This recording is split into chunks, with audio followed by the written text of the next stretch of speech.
Hai everyone, salam kenal semuanya.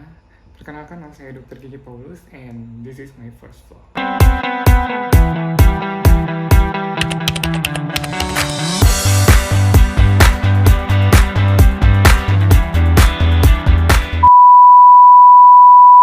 Hai, di video pertama ini saya akan menjelaskan sedikit kenapa gigi bisa berlubang. Tapi sebelumnya kalian bisa share, like, komen, dan subscribe dulu ya, biar saya semangat kontennya dan memberikan edukasi kepada kalian tentang kesehatan gigi dan mulut. Oke, back to topic. Banyak dari kalian pasti pernah merasakan namanya sakit gigi. Iya apa enggak? Dan tak jarang juga kalian pasti bertanya-tanya, kenapa sih gigi bisa berlubang? Kenapa sih saya bisa sakit gigi? Padahal saya sering rajin sikat gigi. Iya apa enggak? Pasti di dalam benak kalian selalu bertanya seperti itu. Hari ini, di video pertama saya ini, saya akan membahas secara singkat dan menjelaskan kepada kalian kenapa gigi itu bisa sakit, kenapa gigi bisa berlubang. Agar kita semua tahu apa penyebabnya dan mekanisme kerjanya gimana. Oke, ikutin terus. Oke, pertama saya akan menjelaskan tentang struktur gigi terlebih dahulu.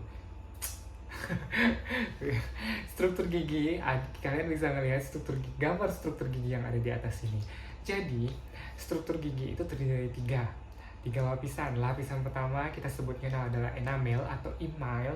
Ini adalah lapisan terluar gigi. Terus kemudian lapisan kedua ada dentin. Kemudian lapisan ketiga ada pulpa. Saya akan menjelaskan satu persatu terlebih dahulu. Tiga lapisan ini memiliki fungsi yang berbeda. Yang pertama adalah kita mengutip dari buku pencipta tarigan 2013 dengan judul bukunya Karies Gigi. Enamel atau email adalah jaringan yang berfungsi untuk melindungi dentin, dan enamel sendiri adalah lapisan bagian terluar gigi. Warna enamel sendiri sebenarnya tidak putih mutlak, tidak putih seperti warna tembok, atau benar-benar tidak putih mutlak. Tapi dia itu warnanya cenderung ke abu-abu dan semi translucent. Jadi tidak ada yang namanya enamel atau email itu berwarna putih seperti cat, itu tidak ada. Kecuali kondisi gigi di saat mengalami abnormal, dimana misalnya gigi itu mengalami ada yang berlubang atau mengenai trauma, warna gigi itu akan cenderung lebih gelap atau lebih terang, seperti ini contohnya.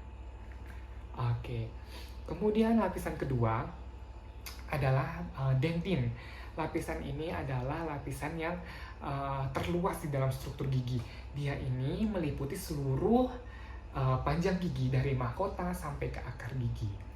Kemudian pulpa ini adalah lapisan ketiga, lapisan paling dalam dari gigi, di mana di dalam pulpa itu sendiri terdapat serabut-serabut saraf dan pembuluh darah kapiler. Dari sini kita semua sudah tahu ya tentang secara singkat struktur dari gigi ini. Sekarang kita kembali lagi ke back the topic. Kenapa bisa berlubang? Oke. Gigi berlubang sering juga disebut decay atau karies gigi dalam bahasa medisnya. Sebenarnya, proses terjadinya karies gigi atau gigi berlubang itu sangat lama dan panjang karena karies gigi ini atau gigi berlubang ini adalah penyakit kronik yang mana dia memang perjalanannya sangat panjang dan lama. Tapi di video ini saya akan menjelaskan secara singkat dan padat untuk kalian semua. Nggak mungkin dong saya akan menjelaskan seperti waktu dosen saya menjelaskan saya saat kuliah 1 SKS, 2 SKS. Agar saya membuat video ini tujuannya untuk memberikan edukasi agar kalian semua paham. Yang pertama adalah gigi berlubang disebabkan oleh larutnya mineral dari enamel gigi tadi. Jadi larutnya mineral dari email dan dentin. Proses kehilangan atau larutnya mineral ini disebut demineralisasi. Ingat ya, proses larutnya atau kehilangan mineral tadi adalah demineralisasi. Kita akan seterusnya menyebut dia demineralisasi. Proses demineralisasi ini dimulai ketika adanya bakteri spesifik yang melekat erat pada permukaan gigi. Oke, sudah paham sampai sini?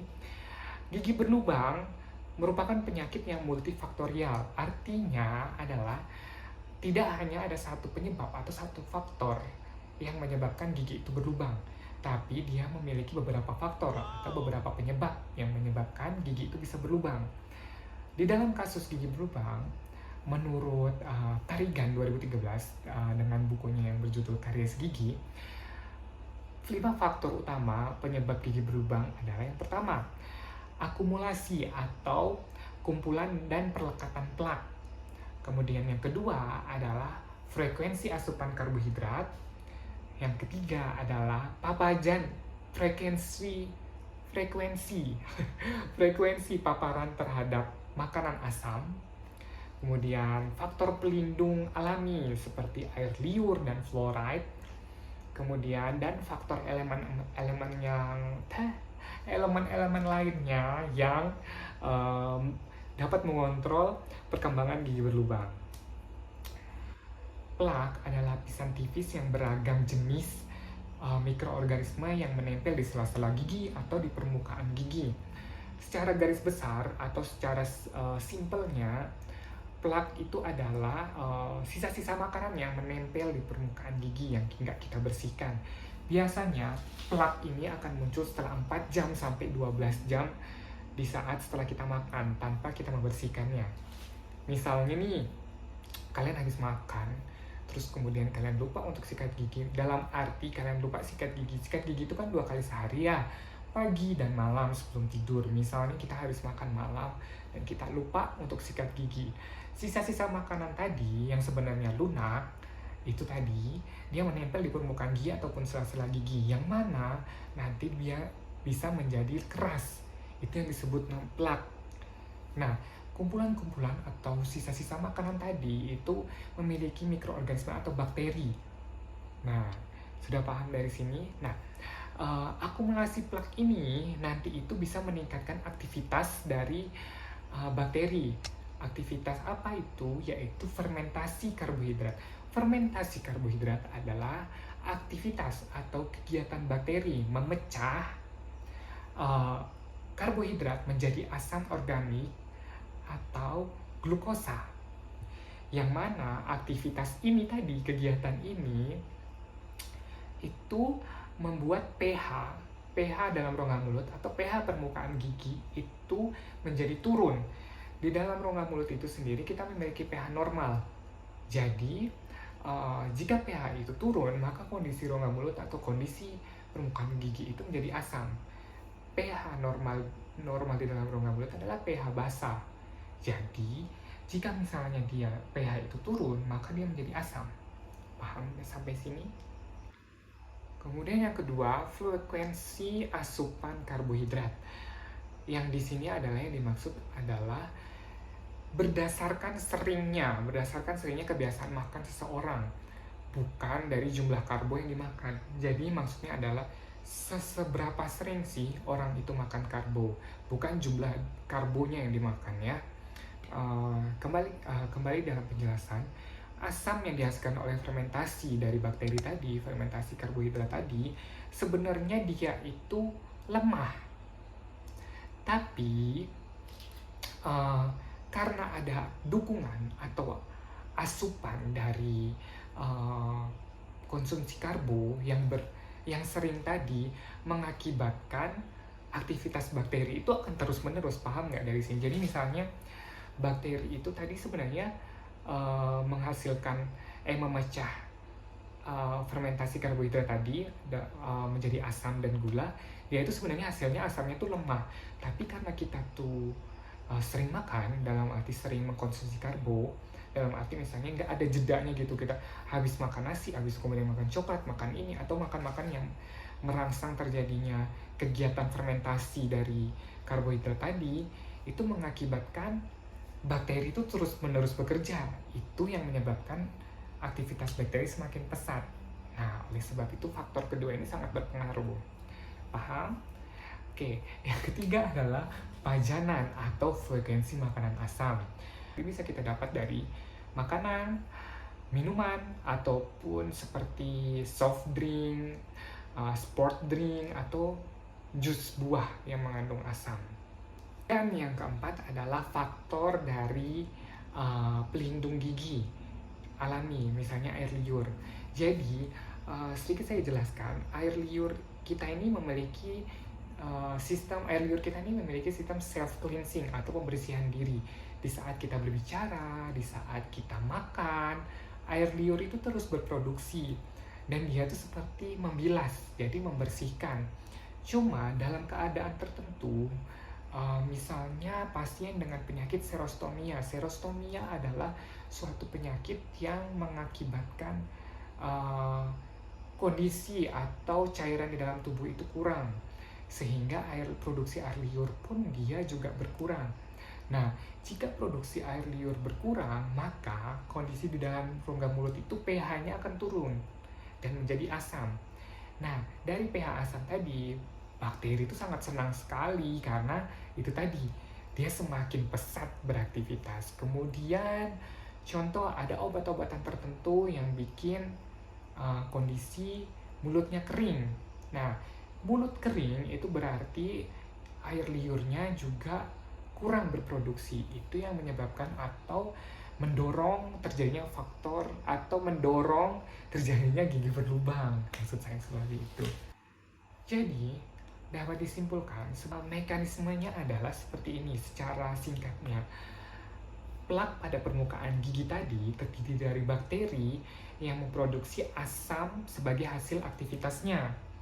Kemudian asam ini melarutkan mineral pada enamel gigi atau dentin.